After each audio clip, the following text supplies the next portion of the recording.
ഈശോമിശിഹായ്ക്ക് സ്തുതിയായിരിക്കട്ടെ. വിശുദ്ധ യോഹന്നാൻ അറിയിച്ച സുവിശേഷം 14-ാം അധ്യായം 1-ാം വാക്യം. നിങ്ങളുടെ ഹൃദയം അസ്വസ്ഥമാകേണ്ട, ദൈവത്തിൽ വിശ്വസിക്കുവിൻ, എന്നിലും വിശ്വസിക്കുവിൻ. അസ്വസ്ഥത നിറഞ്ഞ ഒരു ലോകത്തിലാണ് നമ്മൾ ജീവിക്കുന്നത് അല്ലേ. ഒത്തിരിയേറെ ടെൻഷൻസ് നമ്മുടെ ഉള്ളിലുണ്ട്. ടെൻഷൻ അടിച്ച് നമ്മുടെ ജീവിതം പൂർണ്ണമായിട്ട് നശിപ്പിച്ചുകൊണ്ടിരിക്കുക. എപ്പോഴും ആകുലതകളും അസ്വസ്ഥതകളും നിറഞ്ഞ ഒരു ജീവിതം. പലപ്പോഴും നമ്മളൊക്കെ ഒന്ന് ആഗ്രഹിച്ചിട്ടുണ്ട് അല്ലേ, ഒന്ന് സമാധാനമായിട്ട് സന്തോഷമായിട്ട് ജീവിക്കാൻ എന്താ ചെയ്യേണ്ടതെന്ന്. കൃത്യമായിട്ട് ഇന്നത്തെ വചനത്തിൽ ഈശോനെ ഓർമ്മിപ്പിക്കും. നിനക്ക് സമാധാനം വേണമെങ്കിൽ, സന്തോഷം വേണമെങ്കിൽ നീ എന്നിൽ വിശ്വസിക്കുക. ദൈവകരങ്ങളിൽ പൂർണ്ണമായിട്ട് കൊടുക്കുന്നവനെ, അവനെ അടിയുറച്ച് വിശ്വസിക്കുന്നവന് ജീവിതത്തിൽ സന്തോഷം നേടിയെടുക്കാനായിട്ട് പറ്റും. വേറെ ആർക്കും തരാൻ പറ്റത്തില്ല കേട്ടോ.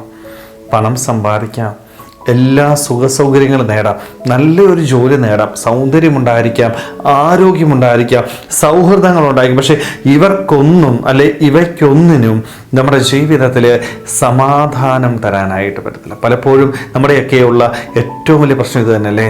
പലരും വന്ന് പറയാറുണ്ട്, സമാധാനമായിട്ട് സ്വസ്ഥമായിട്ട് ഒന്ന് കിടന്നുറങ്ങിയിട്ട് കുറേ നാളായി, ഉറങ്ങാൻ പോലും പറ്റുന്നില്ല.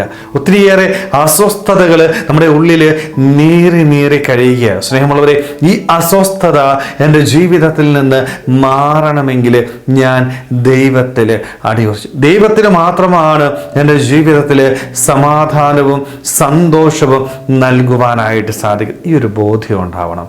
അവനിൽ പൂർണ്ണമായിട്ട് വിശ്വസിക്കുന്നവൻ്റെ ജീവിതത്തിൽ എന്നും സന്തോഷമുണ്ടായിരിക്കും. പ്രശ്നങ്ങളും പ്രയാസങ്ങളും ഒക്കെ ഉണ്ടാവില്ല എന്ന് ഒരിക്കലും ദൈവം പറയുന്നില്ല. അവയൊക്കെ ഉണ്ടാകും. പക്ഷെ നീ ദൈവത്തിലാണ് അടിയുറച്ച് വിശ്വസിക്കുന്നതെങ്കിൽ അവയൊക്കെ എൻ്റെ ദൈവം നോക്കിക്കൊള്ളും എന്നുള്ള ഉറച്ച ബോധ്യം നമ്മുടെ മനസ്സിലുണ്ടായിരിക്കും.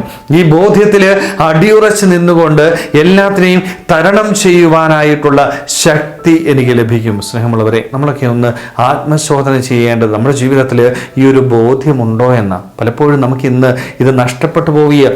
ദൈവത്തിൽ വിശ്വസിക്കാതെ ഭൗതികമായ പല ശക്തികളിലും കാര്യങ്ങളിലും ആശ്രയിച്ചുകൊണ്ട് സമാധാനവും സന്തോഷവും നേടാനായിട്ട് നെട്ടോട്ടം ഓടുന്ന വ്യക്തികളായിട്ട് മാറുകയാണ്.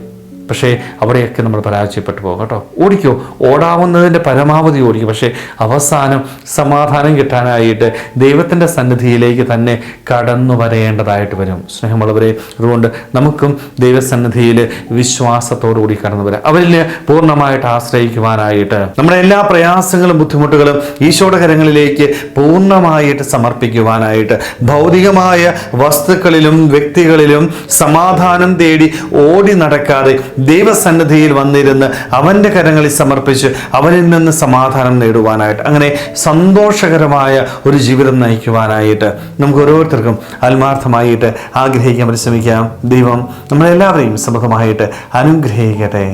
ആമേൻ.